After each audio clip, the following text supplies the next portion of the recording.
Welcome to Combat Sports Talk. This is Ryan Smith. We're talking about UFC 231 here at Austin Avenue. I'm here with the double champ, George G. Money Stallworth. How are you today, sir? What's going on, Combat Sports World? All right, well, we're getting ready to see Jimmy Manuwa versus Thiago Santos. Let's go ahead and make our picks. Man, I am going with Thiago Santos on this one. Looking back at it, Jimmy's had a couple of knockouts and things like that. He's been clipped quite a few times, and he's been out for a little bit, if I'm not mistaken. So Thiago's been nice and active this year. You know, there's something to be said about someone who has been active in the sport. But, you know, what I was talking about on the podcast this past week is the fact that I am still disturbed by Thiago Santos's out when he went out against David Branch, and David Branch just dominated him. And so I'm disturbed by that. I really want to see what he's going to do about Jimmy Manuwa. I think he's got a great chance, but I'm going to go with Jimmy Manuwa. Once again, we are diametrically opposed. But I love it, man. This makes for great conversation. Well, this will probably be the only one you get right tonight. And once we get through this fight, we'll talk through some of the other fights that we have on the agenda. I can't wait to talk about Joanna Jędrzejczyk and how she is going to welcome Valentina Shevchenko to the 125-pound division. But we're going to get this one after the fight. How about that? Absolutely. All right, we are back. That was a crazy fight. The fight ends with a second-round knockout for Thiago Marreta Santos. You called it. How are you feeling about that? I thought that Jimmy Manuwa showed himself well. He was there. He got rocked many, many times, and he still stood in there, made it to the second round, and, just didn't have it for the power. That was a slug fest. They were throwing for the heels. Rock 'em, sock 'em. That was ridiculous, man. Even the misses, you could feel the shockwave coming off of those punches. I know, that's right. So, with that, where does Jimmy Manuwa go now? Because it's clear that he's not going to be a champion at 205. There's just too much talent there. Where do you go now? Start looking at Bellator, perhaps? I was just thinking that maybe it's time to renegotiate the contract, look at some other places. One championship is really looking good to a lot of fighters right now. Not only that, the PFL, formerly the WSOF, I think. Yeah, World Series of Fighting, that's right. Pro Fighters League or something is what it's called now. Professional Fighters League, that's right. That's an option. They got this tournament that they're doing where the winner wins $1 million. That looks good to a lot of fighters. Right, especially whenever you're coming to the end of your UFC career. Whether or not you want to go to Bellator, if the options look good there. But if you're trying to bring your career back, fighting in that tournament is a great way to get your name in front of a lot of people. Or win some big money. Especially at the end of your career. I mean, that's what anybody would want. I want to go out with some change in my pocket. We're prize fighters. That's right. So we have one fight under our belts. We've got Duadu versus Bochniak coming up next. How you feeling about that fight? I'm not really familiar with his opponent, but I really like Bochniak. I've seen him fight. He put on a great performance against Zabit before. The other guy, I think, what's his name? Hakeem Duadu. The only thing I know about him is he's a kickboxer. Apparently, he's got quite a few fights under his belt. But other than that, I don't have much information on him. Okay. I'm about the same. I haven't seen Duadu fight, but I've seen Bochniak take a ton of damage and just keep coming. So if Zabit Magomed couldn't stop him, I think that looks good for him versus someone who's not at that level that Zabit is. Well, we don't know if he's not at that. I mean, apparently, like I said, the guy's got 50 kickboxing matches. I would assume his striking must be fairly decent at that point. All right, but let's see how he can do against a wrestler who's going to try to take this fight to the ground and pounding. So I've got Bochniak. I'm rolling with Bochniak as well. I think he'll win by decision. But if I look, it looks like Dawodu is the favorite. Wow. Okay. We're going to see. I'm still rolling with Bochniak. Me too. So while the fighters are coming to the ring, let's talk about a few of the things that are going on. I want to really talk about the what's going on with your boy Tyron Woodley. Man, him and Dana White are like in a I don't know what to call it. They're like a couple that broke up and can't stand each other anymore, and they just talk mad noise. So I can't say I see it necessarily from Tyron's point, the talk, but I definitely hear it from Dana. The rhetoric from Dana, who is my promoter, is alarming to me that he would talk about one of his champions in such a way. Yeah, but part of it has to do with the fact that in order for you to get highly marketable fighters, you need those fighters to take chances and produce highlight reel film, highlight reel performances. So when you look at Tyron Woodley's fights, man, those fights versus Stephen Wonderboy Thompson, one was great, the other one was very strategic, the Maya one was very strategic, and so he hasn't given out. It's been a while since he's given Dana White some good things to promote. The Darren Till fight was an amazing turnaround. I don't think you could blame Tyron for that, though. I mean, that's a matchmaker's issue. The matchmaker sets up those fights, and as a matchmaker what is and isn't going to be a boring fight. If you put a wrestler against Damian Maia, you're going to have a lot of mat time. And I'm not blaming Tyron for it, but what I'm saying is Dana blamed Tyron for a lackluster fight, and the fact is that that's the fight that they gave him, and he was hurt. So a lot of fighters are thinking that there's a little bit more of a heated passion in what Dana says, though, like as if him and Tyron really have some bad blood between each other. I feel like they do.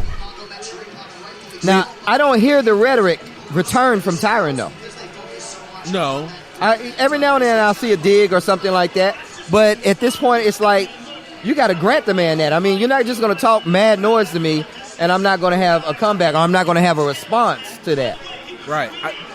The thing that I've always complained about Tyron Woodley is if you want the Conor McGregor money, you got to do the Conor McGregor kind of things. You need highlight reel knockouts. You need to be great on the mic, and you need to make people feel either love you or hate you. Okay, my comeback to that. Tyron. He's got his own podcast, These Nuts. Does a show on TMZ. I forget what the name of it is, but he's a commentator on their show. Commentator for Fox Sports 1. He commentates fights for Dana. I mean, he builds the brand of the UFC. Meanwhile, his promoter is dogging him. Not done. Defended his title now, 4 or 5 times? 5 times, something like that. Show me. Can we please see another dominant champion like that? Can we go through the list of folks?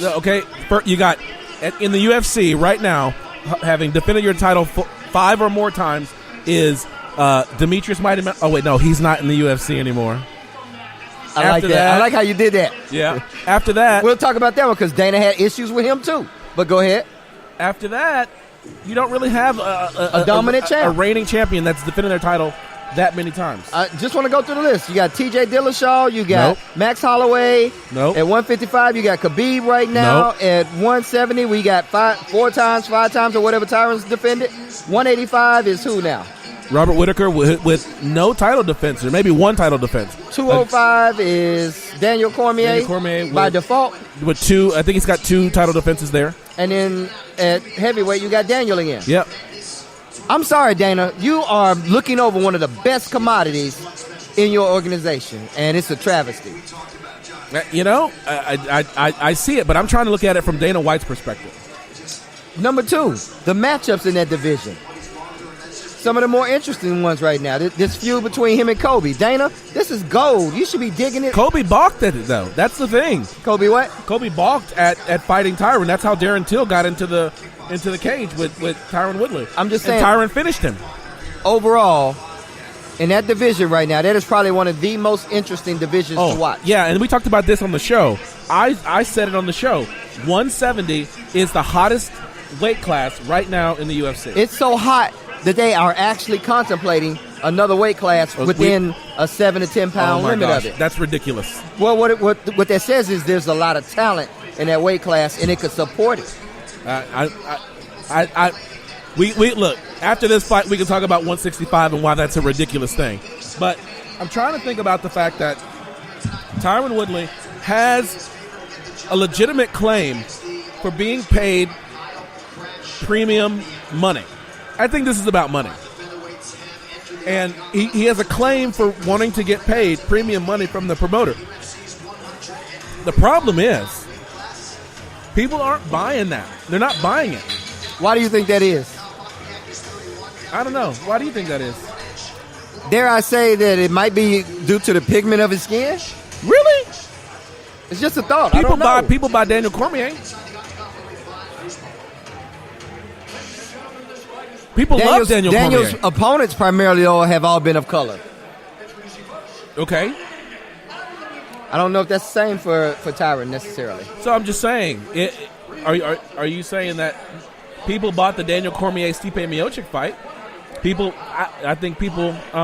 Look what fight was hyped up more, him and Derek the Black Beast Lewis.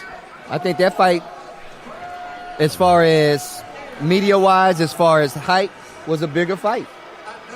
But that was because... But was it a bigger fight because of Stipe Miocic being kind of a... And I hate to use this term, but he's kind of a wet noodle. Like, he's not super interesting.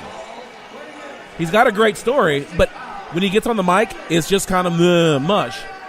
Well, Derek Lewis is freaking hot from a social media perspective. People love Derek Lewis. That's why it was hot. More people got exposed to Derek Lewis as a result. And don't get me wrong, he was very hot prior to that. But outside of the fight community, a lot of people didn't know Derek before this fight. Mm-hmm. And again, the point here I'm making about Tyron, if you look at his last few opponents, Stephen Thompson, who else have we? Damian Maia, Darren Till, have all been of other ethnicities. Okay. Hey, so I think that's a big difference. I know we're back onto the fights and we want to finish this conversation. We will come back to this conversation. But we both are on Bochniak. The fight just started. Dawodu is in the center of the ring, and we'll see what happens. We'll be back after this. All right, we are done with that fight. It's a split decision victory for Hakeem Dawodu. And at least what I love about the pay-per-views is that I learned how to say the fighters' names. So Hakeem Dawodu. Split decision victory against Kyle Bochniak. They're saying that they don't see how one of the judges scored this fight, 29-28. So tell me, George, how'd you have the fight scored? I actually thought Bochniak won 2 rounds. Well, that would have been a 29-28. Yeah. I don't see how the other 2 judges gave all 3 rounds to Dawodu. There was takedowns involved on Bochniak's part. He was a more aggressive fighter. He was steadily pushing the pace. Dawodu was waiting. Dawodu was playing technical, waiting and trying to pick him apart. I don't understand how he won all 3 rounds. Yeah. Well, I will say this. When we look at the faces, we look at the damage that each fighter was wearing, Dawodu didn't look like he had worn any damage. And so, maybe that's what changed some of the perspectives for the judges that scored at 30-27, is that whenever he did land, he did damage. And he took takedowns, but those takedowns, what they were saying, wasn't going to be secured. We know of at least one that was secured in the second round. And that was a fight, that was a round that Bochniak definitely appeared to me to be a little bit more dominant. Yeah, well, I had the fight scored for Dawodu 29-28. Definitely not 30-27. But what did you think about the commentating on the fight as far as how the commentators were even swaying the fight? Well, it's very clear that the commentators were in Hakeem Dawodu's corner. They felt like he was the favorite. And, whenever they're talking about the favorite, unless the underdog is just putting it to that guy, they tend to slant the commentary towards the favorite. Have you ever noticed that? I can't say I've ever noticed it, but it was pretty evident tonight. Right. It felt like we had a decision in Nevada, and the judges were all paid.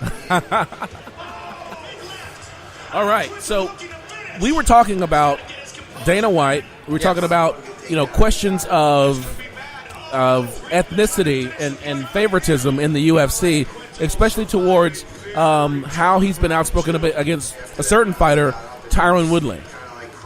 All right, I'll go back to what we're talking about. You brought up the example of Daniel Cormier. Okay. Tyron was pretty vocal about the Ferguson riots, the Michael Brown murder or killing, and a few other things. Okay. Whereas a lot of other fighters haven't been vocal on social issues like that. Okay. I don't know if maybe that even plays a component into it because as a result, Dana tends to play towards the fans as well. He's a great promoter, don't get me wrong. Okay. But he tends to sway towards the fans as well. If he knows the fans aren't necessarily fond of you, he kind of plays to those keys. Mm-hmm. Well, all I can say is, perhaps there's something there. I mean, it's definitely something that we should watch. I tend to step towards those types of issues very carefully because, on the one hand, yes, Dana White is a known Trump supporter. Dana White is, all of these things that he has been, and he has been unabashed. So I didn't even bring up that, but thank you for making that point. Well, yeah, but when we talk about Dana White, those are all things that he has been, that he is, and he's not ashamed of it. You have to make money, and you have to look at the demographics of your audience. And you have to what? Look at the demographics of your audience. Okay. So, if you have a fighter like Tyron Woodley, who is going to be outspoken about issues that are affecting his community, especially given the fact that Tyron Woodley is from the St. Louis area. So it hit very close to home for him in that regard. In some regards, even if you can't overtly support your fighter, you can still provide him with the means and access to be able to express those points. And Tyron does have a pretty large platform, like we said. Right. He's a commentator for Fox Sports. Which he doesn't talk about it there. No, but it garners attention for him. Sure. More people are likely to Google him, to follow something that he's doing on social media as a result because he's got that platform. Mm-hmm. On top of that, TMZ. Again, he has a platform there. And then, like I said, he also has a podcast, and it's a pretty popular podcast. So in those regards, I can see where he is garnering attention, and I don't know necessarily if Dana is happy with the attention that he's garnered. Most of the feedback that I've heard that Dana White has lobbed at Tyron Woodley has been about either not wanting to fight or having a boring fight. That when it comes to issues of social, I don't hear Dana White talking smack about Tyron Woodley. When it comes to issues of politics, I don't hear Dana White talking smack about Tyron Woodley. So are we trying to create a situation where Dana White is this guy who is tone deaf to social issues affecting his fighters, or is it really, truthfully, Tyron Woodley wants to be paid Conor money to fight? Dana doesn't want to pay Conor money. Tyron wants to pick his fighters. Dana doesn't want Tyron to pick his fighters. Is that what it really is, though? Because that's what I'm hearing. Even if that is what it is, look at the resume of work Tyron has put on. Okay. And compare that to his peers in the same categories. I'm sorry, but he does deserve it. Dana, 2 fights, he wasn't the most exciting fighter. But sure. He put on a clinic against your boy Darren Till. Yep. Darren Till didn't hit him once. Fair enough. Go back and look at his resume. I mean, all the way back from Strikeforce. Yes, I got you. But this isn't an industry where what you do and what your resume is gets you access to what you want. It's not about your resume and how many wins you strung together, because if that was the case, Demetrius Mighty Mouse Johnson would have been the king of the UFC. Dude won 12 fights in a row, all championships, most of them submissions and knockouts. I think that's another one we can kind of revisit. But Dana wasn't the fondest of him. Can you sell? What? Can you sell? That's the question. Can you sell? Demetrius Johnson fell afoul of Dana White because he wouldn't sell. Tyron Woodley. Does Tyron Woodley sell? Does he sell a fight? Does he get out there and sell a fight? Or does he just get on the mic and just say, this your boy. I'm going to win. There you go. That's all I'm saying. When I look at Conor McGregor, he's selling fights. As much as I hate Colby Covington and I want to see someone punch his stomach through his mouth. Conor hadn't fought in over 500 days. And this is the same argument Dana's raising about Tyron. He said he doesn't fight. Well, you let Conor hang on to a bit. You let Conor hang on to 2 belts. One of them 500 plus days. The other one 350 plus. Okay, didn't talk that about Conor. Show me the numbers. Who has the number one number of buys for pay-per-view in the history of the UFC? Just tell me, who is it? We know who that is. Conor McGregor. Who's number 2? I don't know who. Conor McGregor. Who has number 3? Conor McGregor. Conor McGregor. We don't get to number 4 or 5 before we get Brock Lesnar. Okay. So, if you want Conor money, sell a fight like Conor. I can't say I've heard Tyron just saying, I need Conor money for this fight or anything. I've heard that, he's been injured. I think he's out with a dislocated thumb. He did. Right now, he's been injured, all that. Before that, it was a labrum tear in the shoulder. It's legit. Those are legitimate reasons. It's legit. And still, he's defended 5 times. How many belts has Conor defended? None. 0. But how many people know Conor McGregor's name? Absolutely. How many people know Tyron Woodley's name? This great champion that we talk about, this father, this community man, this social activist, all of these great things. How many people know his name? All right, let's attack it from another angle. And granted, if KC was here, he'd be like, yes, and that's because the UFC doesn't promote him the way they promote Conor. But it's a two-way street. Promotion is a two-way street. You got to have a product to be able to sell a product. You got to have an audience who wants to buy that product. Okay. I'll agree with you on that, definitely. I think you made some valid points. I don't think it's totally negated. No. Where we're going, though, in Dana's rhetoric towards Tyron. You're the promoter. Why are you trash-talking someone who could actually be a superstar in your organization? Because you have a champion who has 2 legitimate opponents. Colby Covington and Kamaru Usman. You got a card that needs a main event. UFC 233 needs a main event. Tyron hasn't fought since Darren Till. It's been 3 months. Conor didn't defend for over 530 plus days. This ain't Conor. If you get Conor access if you do what Conor does. I'm just saying, we want to compare him to Conor. There's no comparison. In both ways. Conor didn't have the resume that Tyron Woodley does, but Tyron Woodley doesn't have the charisma that Conor does. Okay. So you can't compare the two in that regard. All right. We got Alex Oliveira and Gunnar Nelson coming to the ring. I'm 0 for 2 right now. You are 1 for 1. I got Alex Oliveira in this fight. I think he's going to make this happen. I'm actually pulling for Gunnar Nelson. I think Gunnar's going to submit him. All right. You're going to submit the Brazilian Jiu-Jitsu guy. Yep. Gunnar is a Renzo Gracie black belt. Your boy Oliveira, I think he's a blue belt. My boy Oliveira can still strike. No doubt. Gunnar has a striking background as well, though. We're going to see. So you got Gunnar? Yeah. I got Oliveira. We'll come back after these messages.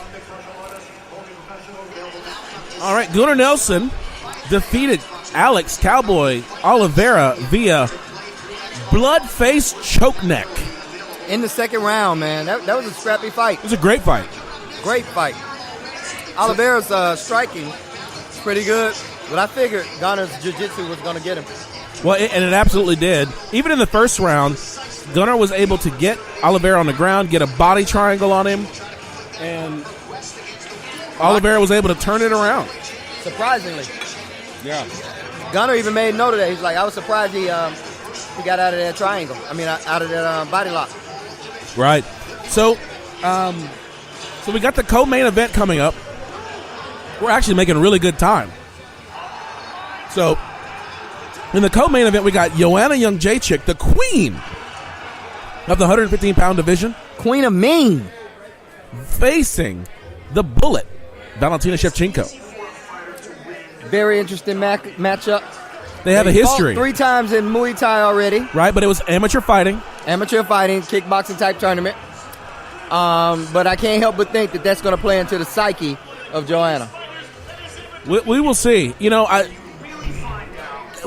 so I'm a huge Joanna Jędrzejczyk fan. You know, when I was on the show, I was talking about the fact that, you know, I am the driver of the Joanna Jędrzejczyk hype train. I got to pick my girl. How did you feel when she lost to Rose? The first time, I was devastated. The second time, I felt like she was robbed. Really?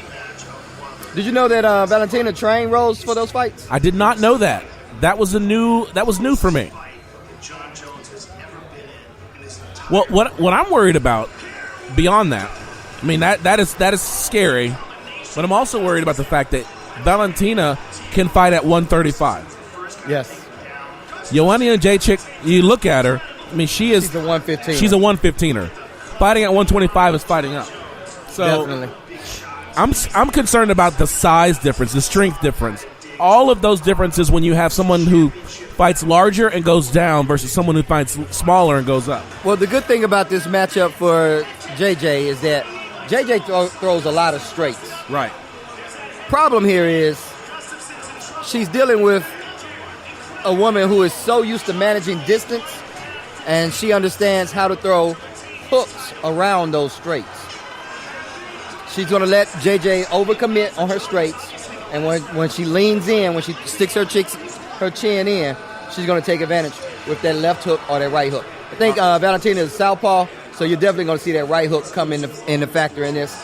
And you're also going to see like an inside leg kick or two from Valentina. It's going to be a striking match, and I think at some point JJ's going to shoot, and then we're going to see her get manhandled by a woman bigger than her. All right. Well, all that to be said, I still have Joanna Jędrzejczyk. I have her winning by decision.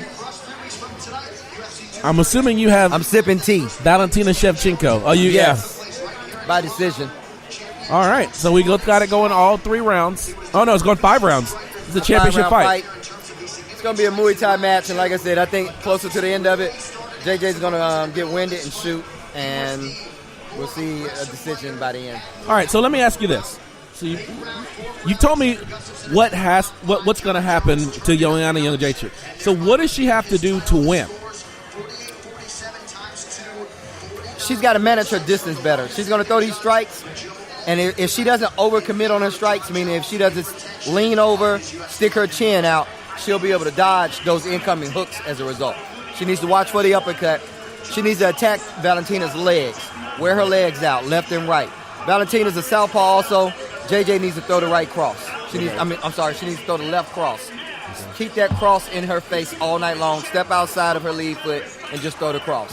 That's going to be the best thing she can do all night. All right, there you have it. So we've got Joanna Jędrzejczyk versus Valentina Shevchenko coming up.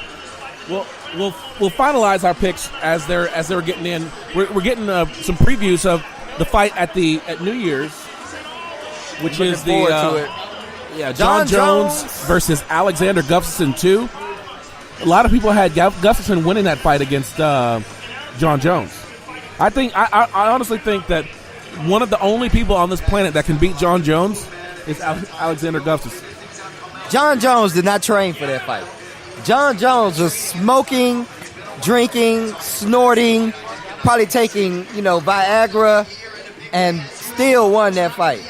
I can't imagine what's going to happen if John trains like a light heavyweight champion for this matchup. Well, also, Alex has had a couple of losses that have kind of, even though he talks a good game about, he's like, hey, I won that fight. You lost to Anthony Johnson. By you lost knockout. to Daniel Cormier.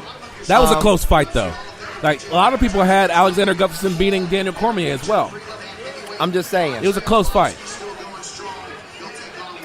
I don't see Gus winning that one. All right. We're not making any picks tonight.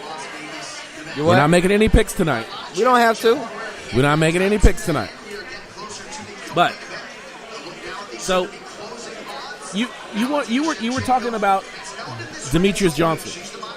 Yeah, so we brought him up as another example of a fighter, a champion that Dana failed, or the UFC failed to take full advantage of promoting. I agree. I mean, my number one guy is Demetrius Johnson. I wanted to see them really lean into this notion of a true mixed martial art, a true martial artist. That I wanted them to go into this notion that Demetrius Johnson was the vision that Bruce Lee had when he started Jeet Kune Do.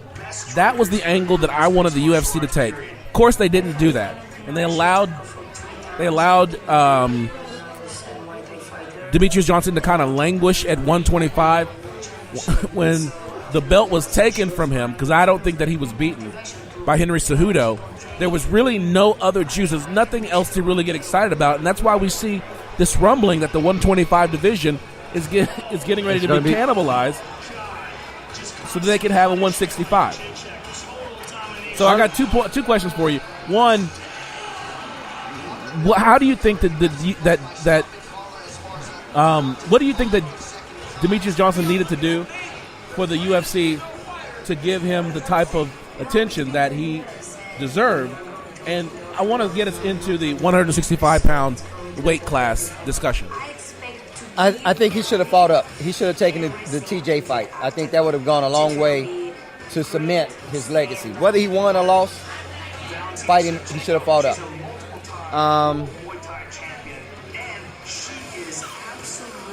He's another fighter that has some different platforms that a lot of people aren't aware of, like Twitch. I don't know if you're familiar with that. Absolutely, yeah. I think the UFC could have done better to market and talk about that and use that platform that he already has to go there. I mean, he's a big gamer. There's a big gaming community that is involved with the UFC's gaming. Video game, yeah. Right. UFC game. So I think the UFC failed in that aspect. There were a couple of things they could have done to better market DJ. And they would have played ball together well. Yeah. So here's the question for you, and then we'll go on to the 165 discussion. How many fighters legitimately can the UFC promote? I mean, I feel like I feel like that number is relatively small. Maybe 3, maybe 4. I don't know. I mean, one, I think your champion should definitely get a little bit more look than some of your other fighters. Yes, you're going to have guys who aren't champions who can draw a crowd a lot better than anyone else, and they deserve what they're doing because they're putting asses in the seats. Mm-hmm. But your champions also, there's a reason they have that contract once they become champions. There's a reason why they get pay-per-view points. And if they're your champion, you need to take advantage of it. They failed to do that with Amanda Nunes. They failed to do that with DJ. Who else could I say? Yeah, but and this is, I hate that I'm having to be the devil's advocate here, but Demetrius Johnson didn't talk.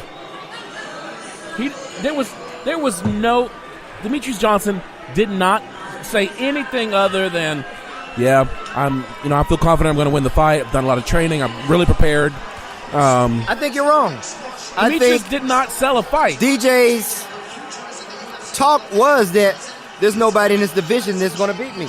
Unfortunately, I am in a division where I'm not being adequately challenged. But why do I have to become a bully? Why do I have to talk noise? It's not here. That's not my fault. Yes, but okay, fair. But when you're Demetrius Johnson, you're going, there's not enough people here to give me a challenge, and everybody's like, okay, then fight up. I'm going to stay here because this is my, no, you can't have it both ways. You can't say I'm unchallenged, but then when people say fight up then and fight TJ, fight someone else. Don't fight TJ. Get a warm-up fight at 135. He didn't do it. He didn't go, I keep going back to he didn't go and just sell his ability. Other than the matter-of-fact statements of, I'm better than everybody else, there was no superlative, there was no hyperbole. And this is a fight game that needs hyperbole and superlative. You need the knockout highlight reel. You need all that kind of stuff. UFC had the highlight reel. They had the video. They just need a fighter who's going to stand up and say, come at me, bro. And he never said it. I can't disagree with you. And when we talk about Amanda Nunes, I mean, as much as I like Amanda Nunes, and as much as I like a person who Amanda Nunes is one of those people who's saying, come at me, bro. But the fact is, it don't sound like come at me, bro. Well, back to your point about fighting up. She's doing that. She took the Cyborg fight at Cyborg's weight. If she wins against Cyborg, she becomes an instant superstar in the UFC. No, because if Cyborg does to her what we all think is going to happen, then she's just going to be a regular fighter. No, I'm saying if Amanda wins, there's also still that possibility because if you look at the UFC's history, that they still don't jump on her hype train. Yeah, it's really complicated because even if Amanda Nunes wins that fight, there's literally no one at 145. You go when you look on UFC.com right now. I posted it on Instagram. There is no fighters listed under Chris Cyborg at 145. There's none. So 145 is the women's version of 125. You've got a dominant champion with no talent. No one yeah, I get that. And you got a dominant champion who can't fight down to 135. She'd have to chop off a leg to get to 135. So as you say that, we're witnessing Valentina, the Bullet, as she enters to the octagon. We just saw JJ walk in. Yep, the queen. So we made note all night that these two have fought each other at least on 3 occasions. Yep. Shevchenko won them all. Valentina is a highly decorated kickboxer. Yes. I think in her kickboxing career, she's only suffered 1 loss out of over 50 fights. JJ, I'm not sure what her kickboxing record is, but I know she's a multiple-time world champion herself. Yeah, I go back to I don't think Joanna Jędrzejczyk fought at the same weight as Shevchenko. So here, I'm gonna digress here for a second. I'm looking at both of their walk-in shirts. UFC Fight Kid. Reebok is just doing these girls wrong, man. They're ugliest walk-in shirts I've ever seen. Joanna Jędrzejczyk has like a posterized version of herself in a single color.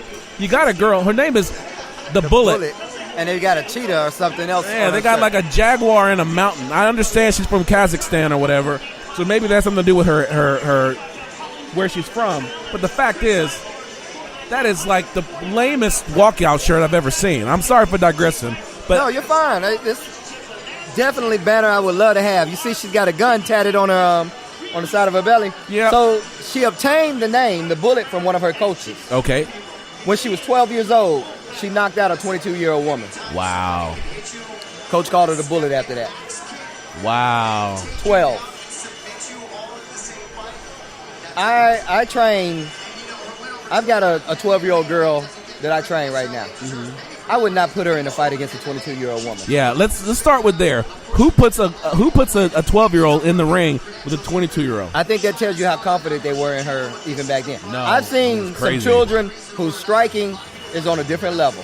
Okay. I've seen it, and it's easier to learn striking as a child as opposed to as an adult. By the time we're an adult, our bodies have become ingrained muscle with memory. Different movements right. we're hard to change the way we move. You don't have that same issue with children. They're a lot looser, they're a lot freer, and they're easier to train and ingrain those type of movements in. You want to talk a little bit about the coaching that you do? Sure. I don't mind at all. Well, just tell me a little bit about the coaching that you do with little kids. So, I own Darkside MMA. Currently, recently, I've had 3 children fighters who stepped on the Fury kickboxing card. All right. Fortunately, all of them lost. One of my better fighters that day lost a tough decision. After 3 rounds, they called it a draw. They forced him to fight a 4th round. Wow, and it was both of those kids, him and his opponent, they fought their heart out, man. I'll have to let you watch that fight when you get a chance. But okay. They put on a clinic, both of them. My kid's opponent was out of Houston, from a guy, Izzy Zuniga. He's a multiple-time Muay Thai champion / fighter. Mm-hmm. He runs a gym down there. He trains primarily kids.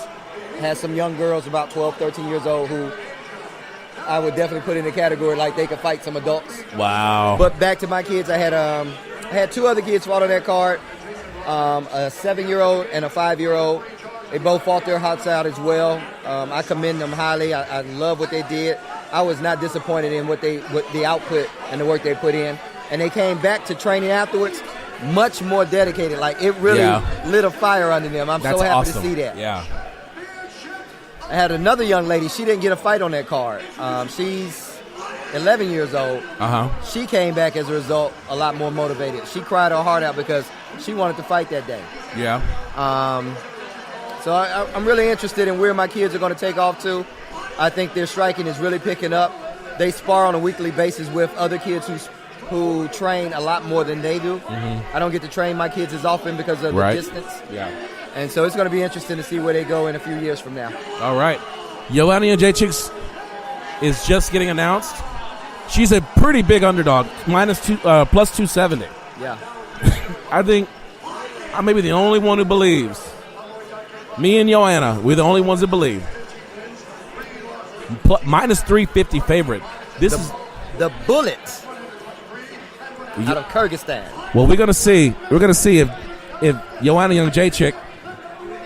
We're gonna see if Joanna Jędrzejczyk can dodge a bullet. I like that one. There we go. All right. So we're gonna watch this fight. We'll be back with the results after this. All right. We are back. Joanna Jędrzejczyk defeated by the new flyweight women's champion, Valentina Shevchenko. Valentina put on a clinic. It was a great fight. I think you nailed it, though. Valentina she out-muscled her, out-grappled her. She outweighed her, and yeah. It just...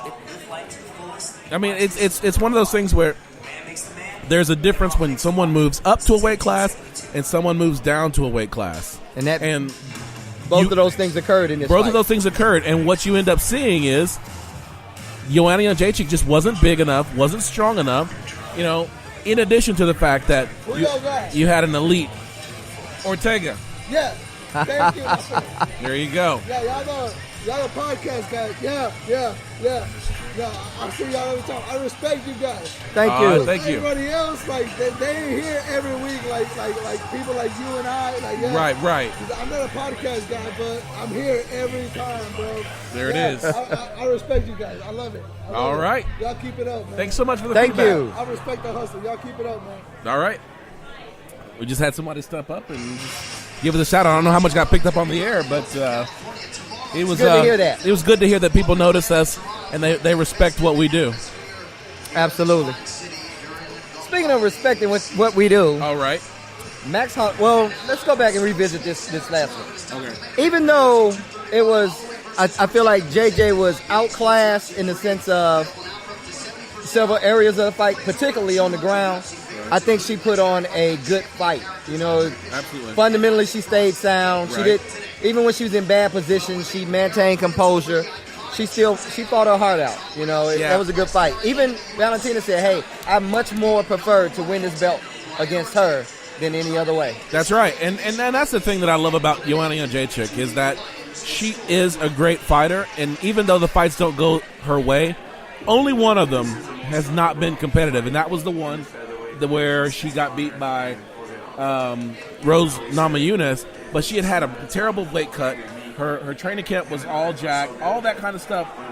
I know. We get the small violins out, but her fights are competitive. She's a professional person. I love Joanna Jędrzejczyk. I have to say I love her too, but in this one, she's outmatched. Outclassed. Yep. Outweighed, outclassed, outgrappled, Everything. outstruck. Yeah. And I think Valentina's fight IQ is better. What I was talking about, the way she manages distance, the way she makes Joanna miss just by the thinnest of narrow circumstances. Right. And that plays a role on your psyche in a fight. Yeah, and it's also the fact that Joanna Jędrzejczyk had tremendous respect for the power and the speed that Bullet Valentina brought to the ring. But she really never committed. She really never threw that long, straight jab that Mike Brown, her coach, was telling her to throw. Very few times she threw it, and she stayed in there long enough for it to land flush. But it didn't happen enough to be able to change the complexion of the fight. I thought they were telling her to throw the cross. She's not a southpaw. Who are we talking about again? Joanna Jędrzejczyk. No, they were telling her to throw the right cross. What was I saying? You said the jab. Sorry, I meant the long right cross. That was what she needed to throw, and she just wasn't committed. Wasn't staying in the pocket long enough. So that when it landed, it was landing with the consistency of a jab. Right. And in fact, you would see times when she would weigh heavy over her left foot, and she would actually use the right hand like a jab, which isn't a bad thing necessarily in a fight like that. She just should have followed up more with the leg kick. Right. She should have threw the right cross, left leg kick. Right. So now we're getting into the main event of the evening. We've got Max Blessed Holloway versus T-City Brian Ortega. This is going to be a barn burner. You think this is going to go all 5 rounds? I don't think so. I think we're going to see a submission. Who's going to get the submission? T-City Ortega all by right. submission. Finally. I think maybe second or third round. I'm trying not to go over. I also think, honestly, I think Holloway needs to go ahead and step up to 155. I think 145 is taxing him too much, and I think we're going to see evidence of that in this fight. Well, I don't think that we've seen enough from Max Holloway to say that. He missed how many fights this year?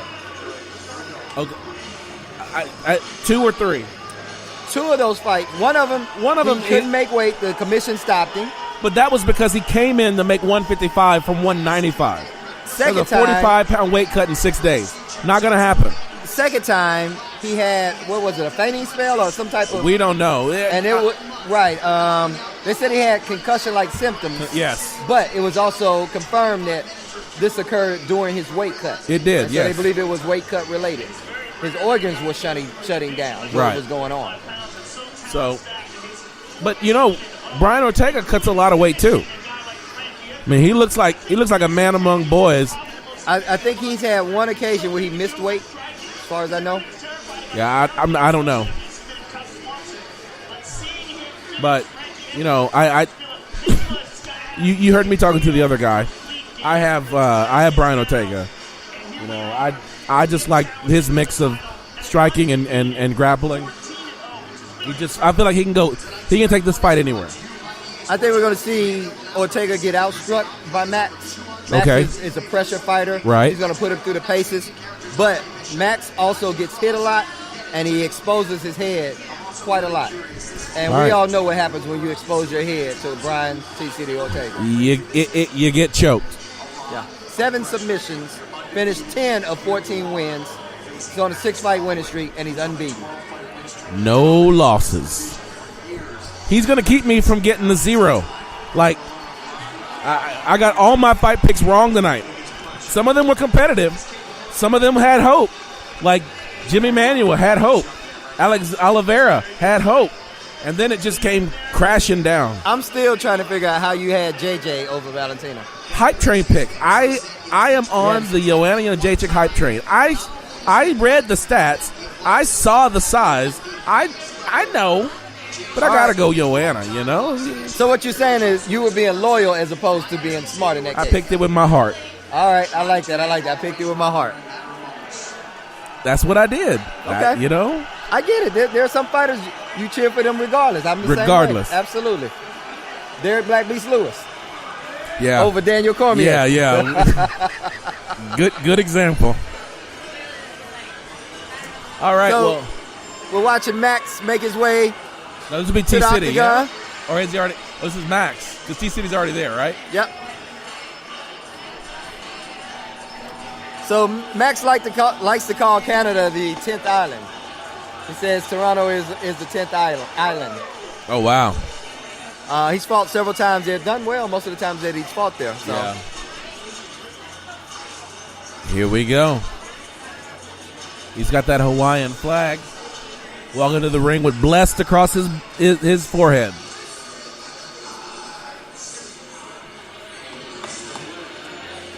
So you remember there was a time when people were really concerned with Jose Aldo, and you remember Conor made a statement or two that Jose, his face was slightly slumped, as if he had suffered too many concussions or too many strikes. Oh, no, I don't know this. So I'm honestly starting to feel the same way about Max. Max gets touched way too often. And like I said, I think that has also played into his recent pullouts on several fights. So I'm gonna ask this question because I'm just curious. Is this something that we see with some of the Hawaiian fighters? I mean, we've got Yancy Medeiros, even BJ Penn, Max Holloway, Kendall Grove. I mean, all these guys used to get touched a lot. You know, it is a common thing that Hawaiian fighters like to throw. You know, Max was talking about it earlier. Brian was talking about it earlier. You know, Hawaiians and Mexicans like to mix it up as far as the striking and stuff. And they're willing to take risks and put themselves in dangerous positions, hoping for bigger payoffs. And oftentimes it does work out for them. But what we don't see is the damage taken after the fight. You know, we don't get to see Max laid up for the next 3-4 weeks in dark rooms because he's been concussed and can't stand to be around the light. Right. All right. So both of us are on the Brian T-City Ortega. You're calling a second or third round submission. Yeah. I'm going to go with a straight up decision victory for T-City Ortega. I think he's going to win. He's going to steal one of the early rounds, and then I think he's going to steal the fourth and fifth. I think, like I said, second, third round submission. If it goes past the third, you're going to see Max's output and pace is going to win him a decision if it goes past the third. I think. All right. Brian's going to have to submit him. And that's the other thing. He's a champ. You know, they're not just going to take that belt away. To be the champ? You got to take the champ out. Okay. You know, or to be the champ, you got to beat the champ. I'm just saying. Unless you're Henry Cejudo. All right, we'll be back after this. And we are back with the result. And still. I did not see that happening the way it did. Oh, my gosh. Actually, I kind of did say something like that. If it goes past the third, Max will win. But I thought by decision. Man, it was the dominant performance. I am so impressed by Max Holloway. What are you going to say? What can you say? I tell you, I still have my concerns about his health, though. I think he takes a lot of shots. He did, and he walked through them. He walked right through those That's punches. what we see now. Like I said, the next 2 weeks, Max will be in a dark room mending a concussion. He's going to be light sensitive. He's going to be sound sensitive. Those are the things that, you know, we don't get to see when fighters fight fights like that. I know, but this is a function of the sport. It's a young man's sport. If you fight till you can't take the damage anymore, and then you live the rest of your life however you can. It was an exciting fight. It was. I think Max needs to definitely go up in weight class. See, I don't understand that. Why are you going to have Max Holloway go up in weight class to bigger, stronger guys when he's already taken the damage that you're concerned about from a 145er? Because he's damaging his body and putting himself in a worse position by cutting that weight to get to 145. You're walking into the ring diminished already. And although he put on a masterful performance tonight, like I said, he still takes a lot of strikes, a lot of damage, and I'm really concerned about his future health, man, honestly. All right. Well, don't get me wrong. I'm not taking anything away from this win. Oh, it's a masterful win, and I don't want to not commend Max Holloway for just putting in work on Brian T. City Ortega. Made it look easy, absolutely easy. So, let's wrap this up. We started off with Thiago Santos versus I can't even think of the name. 205 of Jimmy Manuwa. Yeah. So, Thiago Santos versus Jimmy Manuwa at 205, which is not Thiago's normal weight. Rock'em sock'em,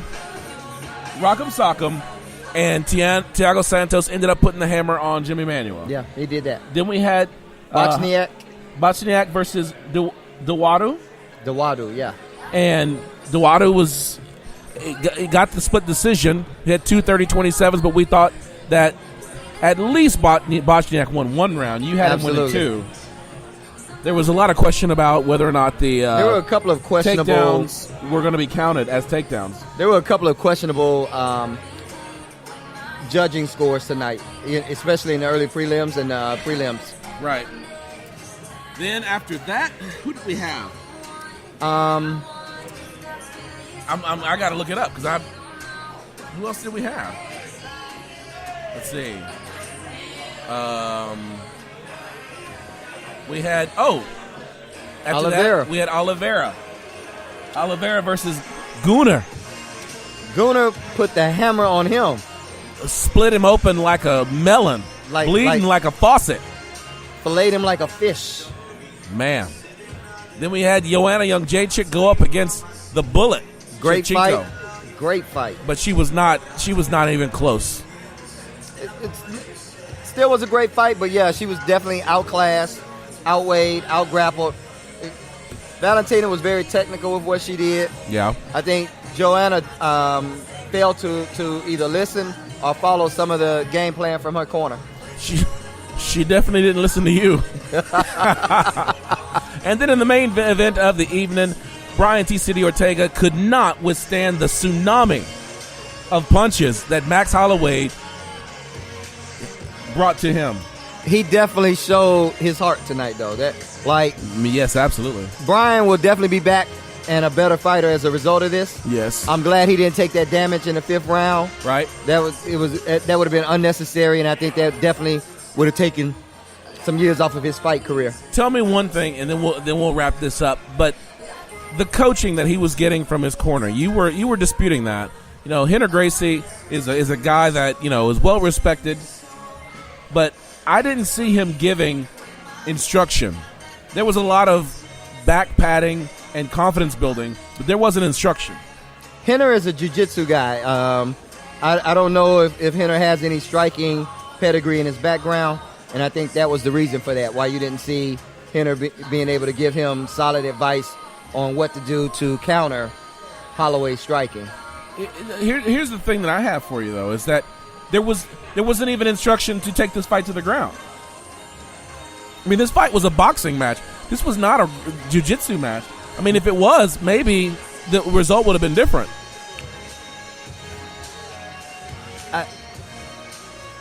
I didn't hear everything that they did or didn't tell him in the corner. Right. I'm sure at some point someone was saying, hey, you need to try to get this to the ground in a more definitive way.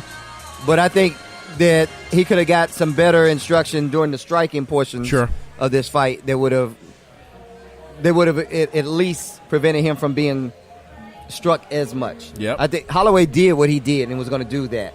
No way around it. But there were some simple things that Brian could have done to put himself in a better position not to take as much damage and to be able to do a little bit more damage back. And unfortunately, he just didn't get that feedback from his corner.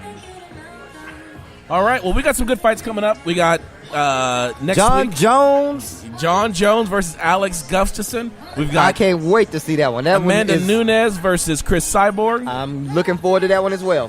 But we also have next week Al Iaquinta versus the Motown Phenom. That Kevin is Lee. The sleeper that should be on It's a exciting fight. pay-per-view. I'm looking forward to that one. So, shall we wrap it up? Yeah, we might as well, man. It has been a pleasure. It always is a pleasure. Double champ, George G. Money Stallworth, thank you so much for joining us tonight. This is Ryan Smith from Austin Avenue just finishing up UFC 231, reminding you to keep your hands up, keep your chin tucked, and throw bombs.